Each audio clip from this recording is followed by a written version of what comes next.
In this lesson, you learn how to take one photo that you've merged into another photo and make that photo look like it belongs in that scene.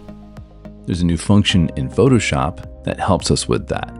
Go to the Filter menu and click on Neural Filters. Click on Harmonize. Now it wants us to download the harmonizer. Let's do that. It's well worth it to have it on your machine. Next thing is we want to select the layer. Click on the Select Layer dropdown and click on the background layer because we want to harmonize the gorilla photo with the background layer. If we come down to this button, this is the Show Original. Click on it to see what before was and click on it again to see the after. That looks pretty good.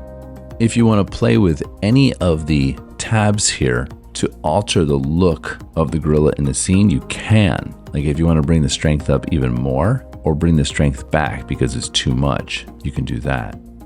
When you're all done, click the OK button.